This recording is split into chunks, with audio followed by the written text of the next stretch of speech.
Olá, tudo bem? Eu sou o Marconi, responsável pela área de marketing de conteúdo aqui dentro da Markeninja, tá?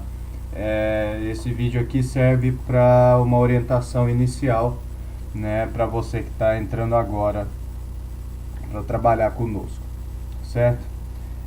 Inicialmente eu gostaria de falar algumas coisas relacionadas ao texto em si, tá? Primeiro de tudo é que o texto deve ter identificação, então aqui logo acima do título coloque o seu nome e o seu e-mail, de preferência o e-mail que você cadastrou na nossa plataforma ou se não aquele e-mail que você mais utilizar, tá certo? A nossa estrutura de texto sempre vem como veio para você no teste, tá? Ou seja, nós sempre enviamos o título do texto, que é o tema dele, né? E não pode ser alterado, a palavra-chave, que é a intenção de busca principal que será atacada naquele artigo, certo? A quantidade de palavras de cada texto e as orientações relativas a cada tema, tá? Essas orientações são nortes realmente, é um norteamento para te ajudar a escrever esse texto, e nas orientações também vem fontes de referência. Essas fontes de referências, elas devem ser usadas sim como referência, mas não somente usar elas, tá? Elas servem como um direcionamento para vocês, mas é importante que se busque outras fontes, tá bom?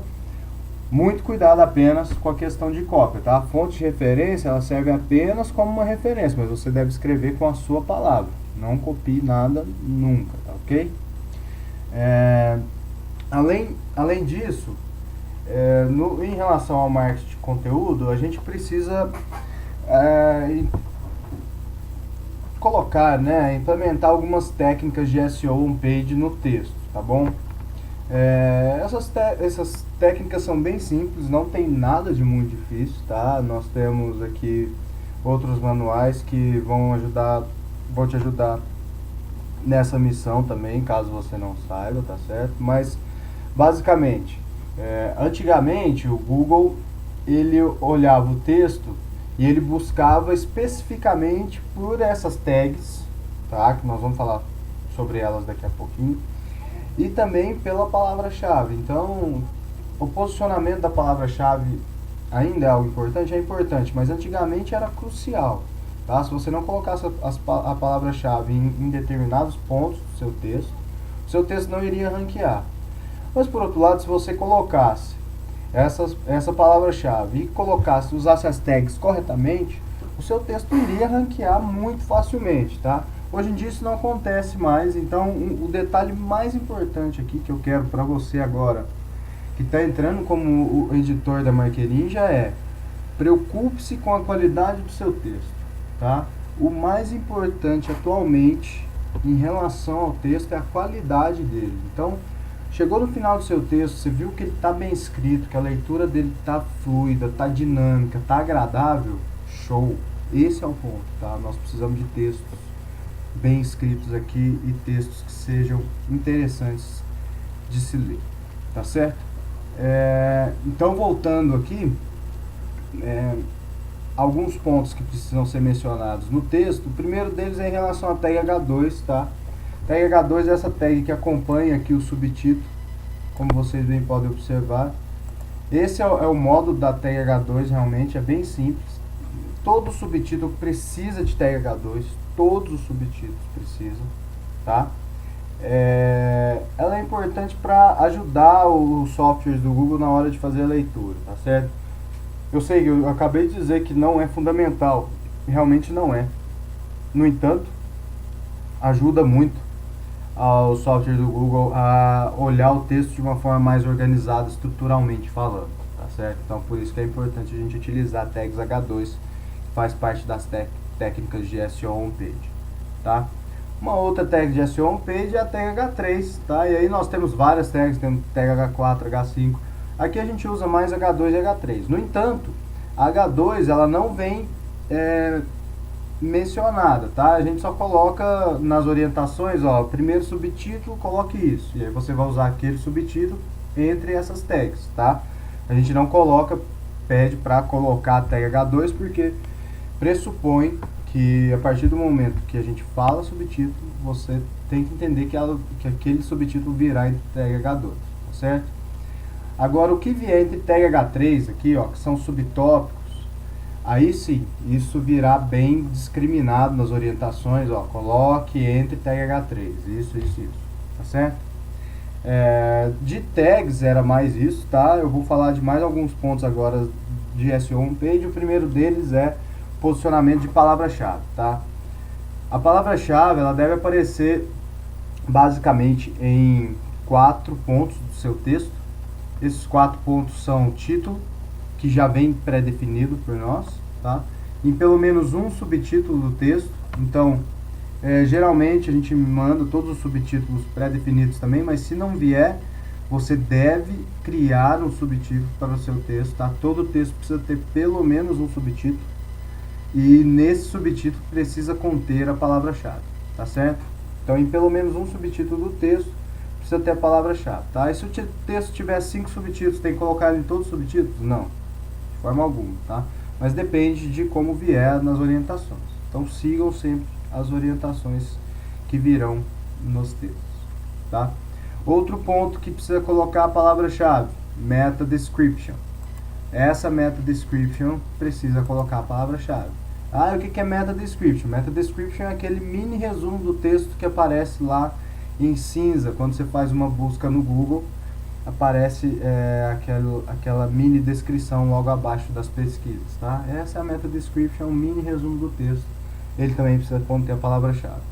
Outro ponto que precisa conter a palavra-chave, legenda de imagem, tá? Eu ainda vou falar um pouco mais sobre as imagens, mas legenda de imagem sempre precisa conter essa palavra-chave. Todas as legendas precisam conter? Não, não necessariamente. Apenas uma legenda do texto, tá? Então, pelo menos uma legenda do texto precisa colocar a palavra-chave, tá certo? Outro ponto, e aí, para mim, é o ponto principal onde precisa ter a palavra-chave, é no primeiro parágrafo do texto. Então, por que a gente pede isso? Porque o Google começa a leitura do texto de cima para baixo. Então, ele vê aquela palavra-chave no título, vê no início do texto, vê no subtítulo, ele já sabe o que está querendo ser ranqueado, tá certo? Então, esses pontos são muito importantes. Outro ponto importante em relação à palavra-chave é a densidade dela, tá? O texto não pode ter uma densidade maior do que 1% da palavra-chave, ou seja, um texto de 1000 palavras não pode ter mais do que 10 aparições da palavra-chave. Um texto de 2000 palavras mais do que 20, e um texto de 500 palavras, que a gente faz, são os 3 que nós mais fazemos aqui dentro, tá? 500, 1000 e 2000. O texto de 500 palavras não pode aparecer mais do que 5 vezes, tá certo?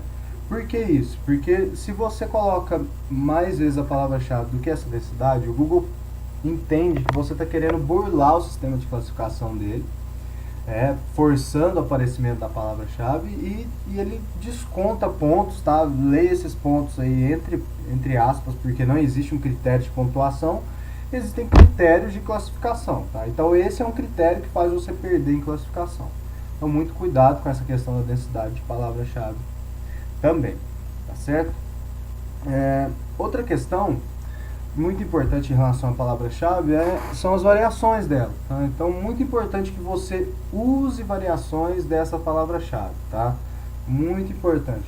Que tipo de variações? Variações de gênero, variações de número, ou seja, feminino, masculino, singular, plural, tá? E palavra-chave que são termos, colocar pronomes no meio, ou às vezes alguma outra palavra no meio, enfim, tudo isso conta como palavra-chave, tá? Então o mais importante é que aquela palavra-chave se adeque o melhor possível no trecho em que ela estiver sendo utilizada, tá certo? Então utilize variações da palavra-chave, isso é importante, isso conta como palavra-chave também, e também conta para deixar o seu texto mais rico, mais agradável de se ler, mais bem organizado, mais coeso, tá certo? O que eu precisava falar da palavra-chave era isso, tá?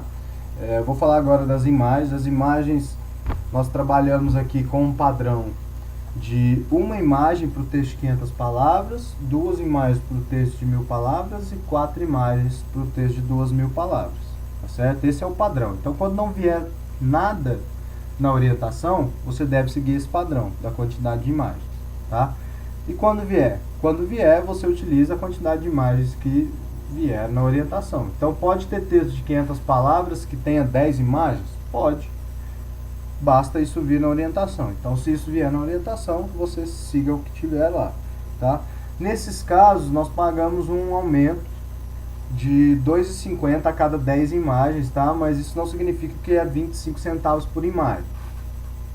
Nós pagamos um aumento relativo ao múltiplo de 5 mais próximo, tá? O número mais próximo ao múltiplo de 5. Ou seja, se nós tivermos um texto de 500 palavras e estiver pedindo para você inserir 6 imagens a mais, nós vamos pagar R$ 1,25 a mais, tá?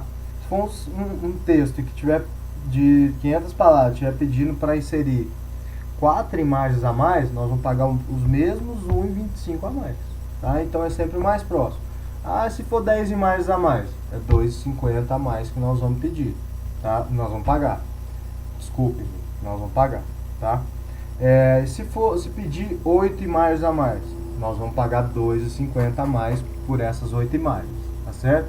Se pedir 11 imagens a mais, vai ser os mesmos R$ 2,50, tá bom? Então, isso é uma coisa que nós pagamos um pouco a mais, exatamente porque você terá mais trabalho na hora de realizar essa pesquisa, tá certo? Outro detalhe importante da imagem é em relação à qualidade dela, tá? Nós trabalhamos sempre com imagens grandes, então na hora que você for buscá-la no Google ou em qualquer outra fonte, né? No nosso manual tem outras fontes de referência para que você busque essas imagens. Sempre faça o filtro para selecionar imagens grandes, tá? Então no Google, se você tiver alguma dificuldade com isso, pode me dizer que eu ensino como faz esse filtro, mas é bem simples, é só você ir lá e escolher ferramentas, tamanho e grande, tá bom? Por que imagens grandes? Porque essas imagens depois elas vão ser usadas em postagens, então elas precisam ser grandes, tá? Mas não precisa ser uma imagem de 2 megas, não precisa ser tão grande assim, tá bom? Mas no mínimo ali a partir de 800 por 600 ali a resolução da imagem, tá? No mínimo, tá certo? Outro detalhe da imagem é a questão dos direitos autorais, né? Pode utilizar imagens com direitos autorais? Pode, desde que dê esse devido direito, né? Depois na legenda, tá certo? Então pode usar, mas desde que coloque ali de onde você tirou aquela imagem, tá certo? E se a imagem tiver uma marca d'água, pode usar? Pode, tá? Não tem problema, mas desde que seja uma marca d'água que não atrapalhe a imagem. Então uma marca d'água aqui, ó, no cantinho inferior da imagem, ou no canto superior, que é o que geralmente o pessoal coloca, não tem problema nenhum usar, tá? Agora, aquela imagem que tem um monte de marca d'água aqui na diagonal, tem marca d'água no meio, não, essas não podem ser utilizadas, tá certo? Bom, o que eu precisava falar em relação ao texto era basicamente isso. Falei da imagem, falei da questão da palavra-chave. Outra questão importante, não falei tudo não, falei da identificação. Outra questão importante na finalização do texto, sempre finalize com o CTA. O que é o CTA? O Call to Action, tá? Que nada mais é do que uma interação com o leitor para atrair ele para o seu texto. Então, comentar um pouco sobre o tema abordado, saber se aquilo foi interessante para o leitor, incentivar ele a participar, tá certo? Isso é muito importante, a CTA, a Call to Action no final, é importantíssimo, tá bom? Qual era o outro aspecto do texto? A questão dos parágrafos, tá? Parágrafos, sempre, para blog post, faça parágrafos mais curtos. Por que fazer parágrafos mais curtos? Porque blog post, por si só, ele é um artigo que tem por característica uma leitura mais dinâmica, uma leitura mais agradável, né? Então, fazer parágrafos longos não atrai o leitor, tá? Principalmente de blog post. Então, mesmo que você esteja tratando do mesmo tema, salte parágrafo, tá? Faça um parágrafo aí no máximo de 4 a 5 linhas, tá? Não mais do que isso. Então, eu escrevi um parágrafo aqui, deu 10 linhas. Então, você pode dividir ele em 2 ou 3, tá? Até 3, não tem problema nenhum, tá certo? Então, sempre faça parágrafos mais curtos para tornar a leitura mais dinâmica e mais rápida. Tá ok? Bom, o que eu precisava falar do texto era basicamente isso. Se você tiver qualquer dúvida relacionada ao texto ou ao que eu falei aqui, você pode me enviar um e-mail para que a gente possa sanar essa dúvida, tá certo? Muito obrigado, eu fico à disposição. Um abraço.